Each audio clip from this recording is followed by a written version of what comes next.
हमारे देश में रेलवे से रोजाना लाखों लोग सफर करते हैं और सभी जानते हैं कि ट्रेन में सफर करना बाकी यातायात के साधनों से सस्ता होता है। ऐसे में इसमें यात्रियों की काफी भीड़ भी रहती है। ऐसे में अलग अलग किराए के हिसाब से ट्रेन में अलग अलग डिब्बे लगाए जाते हैं। इसमें से एक होता है जनरल डिब्बा, जिसे द्वितीय श्रेणी कहा जाता है, जिसमें बिना आरक्षण के बैठा जा सकता है।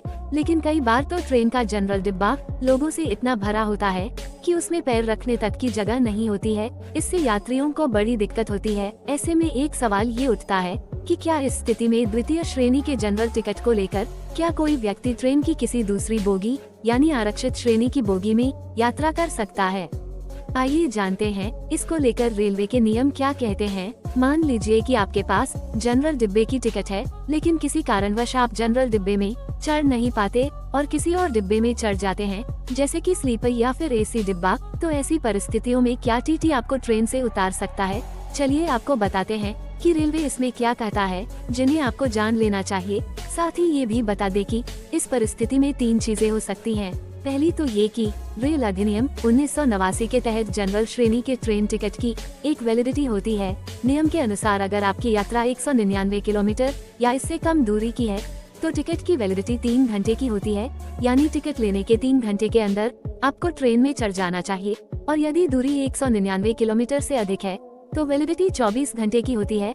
अगर आपके पास द्वितीय श्रेणी का टिकट है और जनरल कोच में पैर रखने तक की जगह नहीं है, तब रेलवे एक्ट के अनुसार आपको अगली ट्रेन के आने तक इंतजार करना चाहिए, क्योंकि जनरल का टिकट यात्रा के लिए होता है।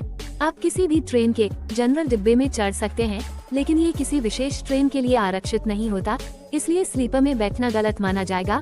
दूसरी चीज ये हो सकती है कि अगर टिकट की वैलिडिटी लिमिट के भीतर किसी दूसरी ट्रेन का विकल्प नहीं है, तब आप स्लीपर क्लास में यात्रा कर सकते हैं, लेकिन यहाँ आपको किसी भी खाली सीट पर बैठने का कोई भी अधिकार नहीं है। रेलवे अधिनियम की धारा 138 के तहत ट्रेन में प्रवेश करते ही सबसे पहले आपको टीटी को ढूंढना चाहिए और मिलते ही उसे बताना चाहिए कि किन परिस्थितियों में आपने स्लीपर क्लास में प्रवेश किया है। अगर कोई सीट खाली हुई तो टीटी आपसे दोनों श्रेणियों की यात्रा की टिकट के अंतर का पैसा लेकर स्लीपर क्लास का टिकट बना देगा। लेकिन अगर स्लीपर डिब्बे में कोई सीट खाली नहीं है तो अगले स्टेशन तक यात्रा करने की अनुमति देगा। तीसरी चीज ये हो सकती है कि मान लीजिए आप टीटी से स्लीपर की टिकट भी नहीं बनवाते और इसके बाद भी अगर आप स्लीपर क्लास से बाहर नहीं जाते हैं तो 250 रुपए का जुर्माना अदा करके आप अपनी यात्रा जारी रख सकते हैं। अगर आपके पास 250 रुपए नहीं है तो टीटी आपका चालान बना सकता है, जिसे बाद में आप न्यायालय में जमा कर सकते हैं। बता दें कि जब तक जनरल कोच में आपके जाने के लिए जगह नहीं होती, तब तक टीटी आपको धक्के मारकर ट्रेन से नीचे नहीं उतार सकता और जुर्माना न दे पाने की स्थिति में भी कोई आपका सामान भी जब्त नहीं कर सकता है। तो दोस्तों, ये थे रेलवे से जुड़े वो नियम जो आपको पता होने जरूरी हैं। अगर आप भी ट्रेन में सफर करते हैं और आपको यदि इस वीडियो से कोई जानकारी मिली तो इसे एक लाइक कर दीजिए और चैनल को भी सब्सक्राइब कर लीजिए। धन्यवाद।